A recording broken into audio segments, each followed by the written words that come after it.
Secular ہے۔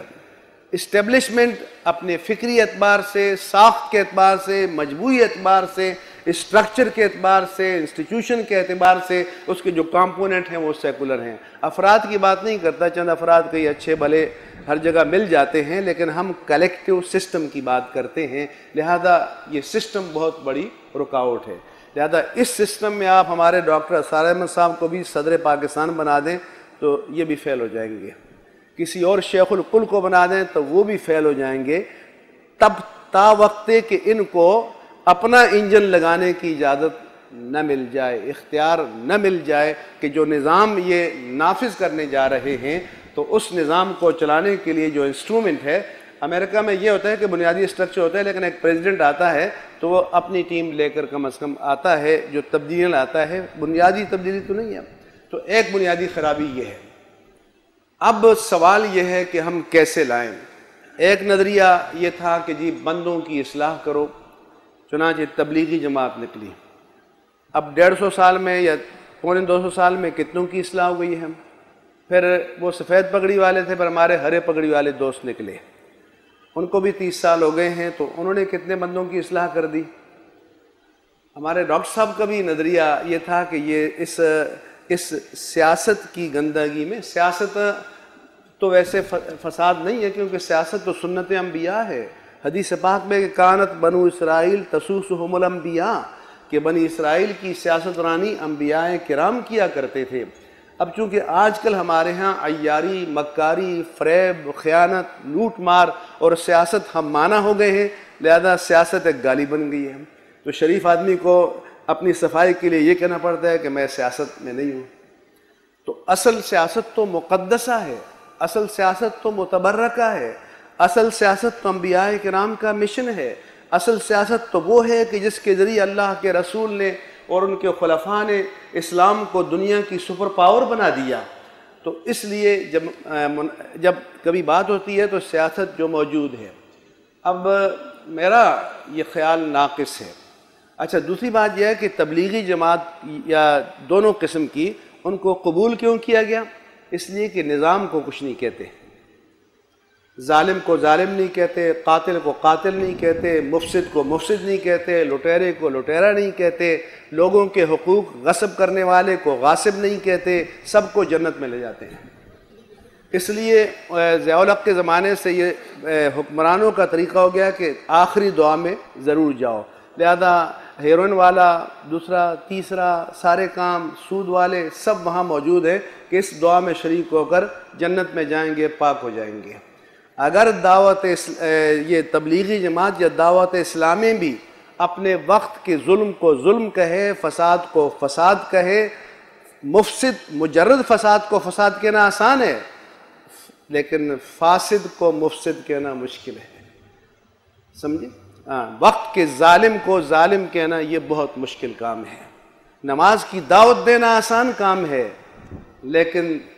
قاتل کے سامنے کھڑے ہو کر اس کے ہاتھوں کو روکنا یہ مشکل کام ہے۔ تو جب منکرات سے وہ تعرض نہیں کرتے، اس لیے ان سے کہتے ہیں کہ ہو سکے تو اور بھی کئی لوگوں کو اپنے ساتھ لگا لو تاکہ ہماری جان چھوٹی رہے اور ہمیں کچھ نہ کہو۔ دوسرے ہمارے جو دوست سیاست میں، وہ بجائے اس کے کہ ہم اپنا تجزیہ کریں، ہم نے یہ فرض کر لیا ہے کہ ہمارے مفادات کا تحفظ امریکہ کی ذمہ داری ہے، لہذا صبح اٹھو تو امریکہ کو گالیاں، سونے سے پہلے بھی اسے گالیاں۔ بھائی امریکہ والوں کا یا وہاں کی حکومت کا جو منشور ہے اپنے نیشنل انٹرسٹ کو پریزرو کرنا، جو بھی ان کا ہے، ہمارا تحفظ کرنا نہیں ہے، لہذا ہمیں اپنے آپ کو ملامت کرنا چاہیے، اپنے آپ کو کوسنا چاہیے، اپنی خرابیوں کی روزانہ لسٹ بنانی چاہیے، ان کے ازالے کی کوشش کرنی چاہیے، اور جب تک ہم اپنی ناکامیوں کا ملبہ دوسروں پر ڈال کر مطمئن ہوتے رہیں گے تو ناکامیوں کا ازالہ ہو نہیں پائے گا۔ ہمیں خود اپنے آپ کو مسئول بنانا پڑے گا، خود اپنے آپ کو مکلف ماننا پڑے گا، خود اپنے آپ کو جواب دہ بنانا پڑے گا، تب ہے۔ اب میری آخری گزارش یہ ہے کہ میرا یہ خیال ہے، جس سے ڈاکٹر صاحب کو اختلاف ہے، کہ اس نظام کو سیٹ اسائیڈ کر دو اور اپنا الگ تھلگ لوگوں کی تطہیر کا کام شروع کرو۔ اللہ کے رسول صلی اللہ علیہ وسلم نے جب اتنی طاقت پالی کہ اپنے وقت کے باطل کو چیلنج کریں تو آپ نے چیلنج کر دیا، آپ کے اس کے مقابل آ گئے، آپ بدر میں بھی آئے، احد میں بھی آئے، خندق میں بھی آئے، اور اقدام کر کے تبوک کی طرف بھی آپ گئے۔ تو لگتا ہے کہ اتنی طاقت مل جائے، میں نہیں کہتا کہ طاقت کم ہو اور اپنے آپ کو ویسے ہی تباہ کرنے کا شوق ہو، لیکن اتنی طاقت مل جائے تو پھر جد و جہد کرنا، عملی نظام کو بدلنے کی ضروری ہے۔ لیکن جب تک ہم اس قابل نہیں ہوتے، اگر اس نظام کو ہم انہی لٹیروں کے حوالے کرتے ہیں تو لوٹ مار کریں گے۔ مثلا میری اور ڈاکٹر صاحب کی بات کی وہ قیمت نہیں ہے جو اندر کھڑے ہوئے شخص کی بات کی قیمت ہے۔ یہ الگ بات ہے کہ اندر کھڑا ہونے والا جو ہے وہ سب سے بڑا سیکولر سیاستدان بن جائے اور سب سے عیاری کی سیاست کرنے لگ جائے، وَتُعَلِّمَ لِغَيْرِ الدِّينِ کا مصداق بن جائے۔ لیکن اچھا اندر بھی عجیب بات ہے، 73 میں ہمارے آدمی 5-7 تھے، تو ایک بھٹو جو ایک نابغہ تھا، جو کوئی ایول جینیس کہتا تھا، کوئی اچھا کہتا تھا، کوئی کیا کہتا تھا، لیکن ایک اسلامی آئین بنانے میں کامیاب ہوئے، قادیانیوں کے ارتداد میں کامیاب ہوئے، اور اب پچھلی اسمبلی میں جو پاکستان کی تاریخ کی سب سے بڑی دینی قوت تھی، ان کے ہوتے ہوئے یہ 17ویں ترمیم پاس ہو گئی اور 60 عورتیں جبری اسمبلی میں لا کے بٹھا دی گئیں، جو دنیا کی کسی جمہوریت میں نہیں ہے،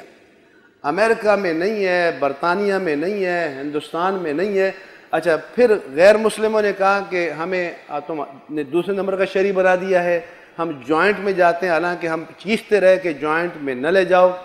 لیکن پھر جوائنٹ میں گئے تو وہاں بھی ہو گئے، پھر اس کے بعد مخصوص سیٹیں ان کو عطا کر دیں۔ اب آپ کا جو اسلام کا بل پاس ہوگا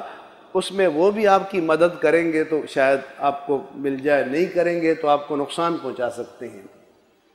ہندوستان میں 17 کروڑ مسلمان یا 18 کروڑ ہیں یا کم ہیں، ان کی ایک بھی ریزرو سیٹ نہیں ہے، اور ہمارے ہاں ریزرو سیٹس ہیں۔ ہم عجیب طرح کی مخلوق ہیں اس آسمان کے نیچے، میں سوچتا ہوں تو حیران رہ جاتا ہوں۔ اچھا اسی طرح سے دنیا میں جب جمہوریت مطلقہ کی بات ہو گئی تو ریزرو سیٹ کی کیا بات ہے، لیکن اس کو تقویت دینے میں ہمارے ان دینی قوتوں کا ہے، اور میں آپ کو کہتا ہوں کہ اب شاید